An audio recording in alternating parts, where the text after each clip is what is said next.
que está querendo dizer aqui? Porque antes, quando fala que se eles mudassem o caminho, se eles parassem de adorar os falsos deuses e de prestar aqueles holocaustos, aqueles sacrifícios de crianças lá nos braços de Baal, Deus, a descendência continuaria a ocupar o cargo de rei, de reinado ali em Judá. E uma vez que ele está ocupando o cargo de reinado, as pessoas viriam como? Entrariam por ali os reis montados a cavalo, o povo e o seu servo. Quer dizer, a glória de Jerusalém se permaneceria intacta. Deus cuidaria do povo. Mas se eles não mudassem o comportamento, aí não.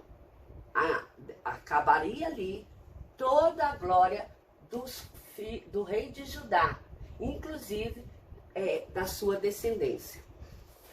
Aí fala assim: não choreis o morto, chorai amargamente aquele que sair, porque nunca mais tornará.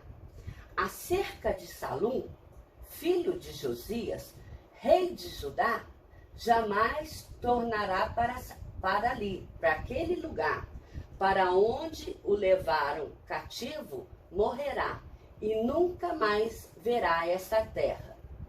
Agora, contra Jeoaquim, rei de Judá, Deus já daria a ele outro destino. O que ele acontece? Acaso teu pai não comeu e não bebeu e não exercitou o juízo e justiça, porque ele não edificou o reino dele segundo os preceitos de Deus? E uma vez que ele seguiu os preceitos de Deus, ele não foi próspero?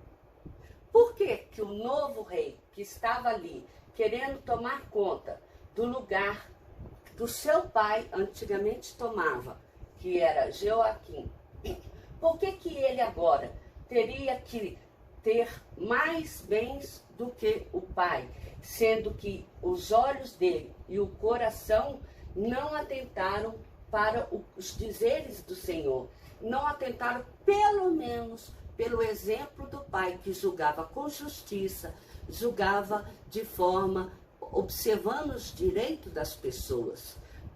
Mas Jeoaquim, ao contrário, ele começou a governar com muita ganância, e a ganância o levava a derramamento de sangue inocente e para a violência e a extorsão das pessoas. Porque ele passou a cobrar mais tributos, uma vez que a pessoa mais tinha, mais ela queria ter. Ela não satisfazia apenas com aquilo que ela estava já recebendo. Ela queria sempre angariar mais e mais e mais. Nada para ele lhe bastava. E assim disse o Senhor acerca de Jeoaquim, filho de Josias, que era o rei de Judá. Josias aqui, ó, na época em que Deus começou a falar o capítulo 22.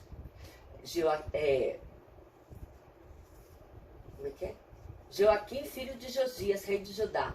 Não os lamentarão, como se sepulta um jumento, assim será sepultado. Sobre o Líbano, a Jerusalém se clama, como contigo a tua prosperidade. Não ouvireis, tem sido este o seu caminho, desde a tua mocidade, pois nunca deste ouvido a minha voz. Bom, como é que Jeoaquim, filho de Josias, de Salom, rei de Judá, seria castigado? Ele, dada a sua ganância, dado a forma com que ele passou a governar o povo, que foi com injustiça, em que ele deixou de pagar aquilo que era digno de um trabalhador receber pelo seu salário. A ganância foi tamanho que o mal que iria cair sobre ele era de ser desprezado, de ganhar o mesmo enterro que um jumento. Que qual era? O jumento, que depois de tanto servir aquele que o tinha como dono, de tanto carregar as suas cargas, quando ele morria, apenas lhe amarravam as perninhas, puxavam para fora da cidade, jogavam ele na vala, e ali ele ficava, para alimentar os abutres e as aves de rapina. Os animais selvagens do campo é o que vinham e comia esse jumento. Essa seria a sepultura que o rei Joaquim ganharia. A sepultura de um jumento. Ou seja, seria jogado em uma vala. Ele não teria reconhecimento nenhum. Porque geralmente quando o rei morria, ele era tratado com honra, com glória. O seu funeral ele era guardado com muita atenção. A cidade se preparava e chorava o luto. Mas ele não teria direito a isso. E pelo contrário, enquanto ele estava sendo jogado para o lado de fora, o seu povo ainda estaria sendo levado cativo para outro reino. E contra Jeconias, rei de Judá, Deus ainda falou o seguinte: Jeconias, filho de Jeoaquim, rei de Judá, fosse o anel do cero da minha mão direita, eu dali o arrancaria. Entregar-lo-ei, ó rei, nas mãos de Nabucodonosor, rei da Babilônia, e nas mãos dos caldeus. Levar-te-ei a ti e tua mãe, que te deu a luz, para outra terra em que não nasceste, e ali morrereis. Quer dizer, ele perderia tanto o direito de governar a terra, de cuidar de Judá, que ele e sua mãe seriam levados presos. E uma vez que ele fosse levado preso, ele não teria oportunidade nem de se casar e de assumir o trono e que a sua prole viesse a se tornar continuamente o rei de Judá. Acaso a este Jeconias, homem vil, coisa quebrada, objeto que ninguém se agrada, porque foram lançados fora ele e seus filhos e arrojados para a terra que não conhecem? Assim diz o Senhor: registrai este como se não tivera filhos, homens que não prosperará nos seus dias, e nenhum dos seus filhos prosperará, para se assentar no trono de Davi e ainda reinar em Judá.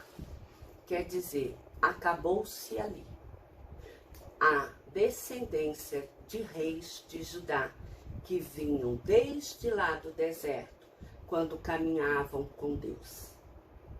Deus interrompeu ali, naquele momento, as novas gerações de assumirem o reinado após morte dos seus pais, que é o rei atual. Tudo por quê? Por causa do pecado que eles haviam cometido. Primeiro, por abandonarem os ensinamentos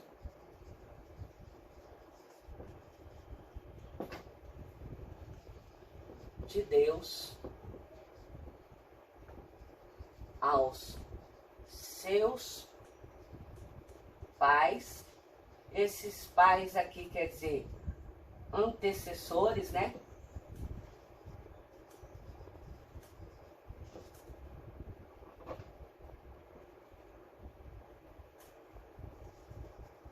Que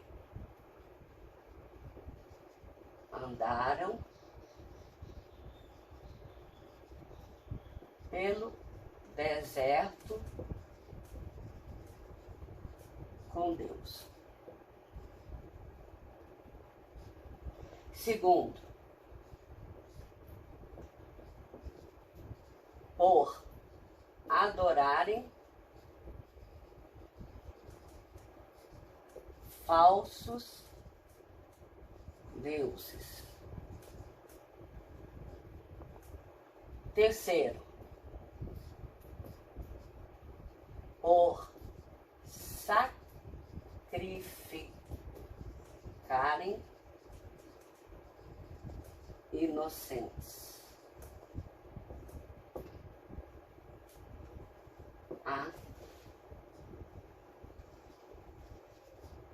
Baal.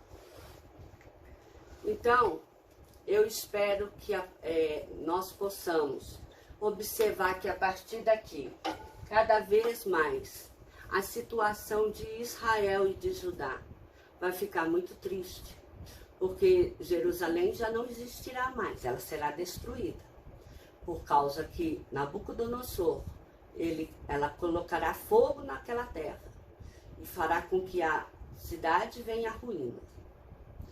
O povo será levado por uma nação da qual ele não pertence, e ali ele será tratado como servo e escravo novamente. E ali ele terá que perder a sua identidade de povo de Deus. E ali só aqueles que se mantiverem fiéis, arraizados, aqueles que se mantiverem convictos da fé que possuem no Deus vivo, eles poderão sobreviver. Por que eu estou falando isso? Porque nós temos a Bíblia Sagrada em nossas mãos, que nos permite ler. E eu creio que você, como eu, já lemos várias vezes o livro de Jeremias. Não significa que nós pegamos a Bíblia e começamos a ler de Gênesis a Apocalipse, toda e continuamente. Não, o ler continuamente não significa que nós leiamos Bíblia e entendamos o que ela quer dizer. O que eu quero dizer é que nós, como lemos a Bíblia, sabemos que esse povo, ele vai padecer em outras terras. E nessas outras terras, ele sofrerá demais. Mas haverá um tempo em que tudo se refará. E da mesma forma, nós temos visto nos dias atuais que o povo de Israel tem se enfrentado novamente tribulação. Tribulação que vem sendo continuamente recaída sobre o povo. Tudo por causa dos antepassados que têm deixado seus caminhos e têm se desviado adorando deuses que não são para adorar. E eu espero que nós possamos, então, a partir daqui, lermos e dedicarmos os nossos momentos a ouvir a palavra do Senhor, a lermos a palavra do Senhor para entendermos mais e mais. Por quê? Porque quando nós lemos e entendemos mais e mais a palavra do Senhor, menos é a possibilidade que temos para pecarmos. Menos é a possibilidade que temos de cometermos erros contra o Senhor Deus poderoso, único e verdadeiro Senhor. E eu espero que cometendo menos pecado, menos erro, nós passamos por menos sofrimento. Então que Deus abençoe a cada um de nós. Até o próximo estudo. Que Jesus abençoe.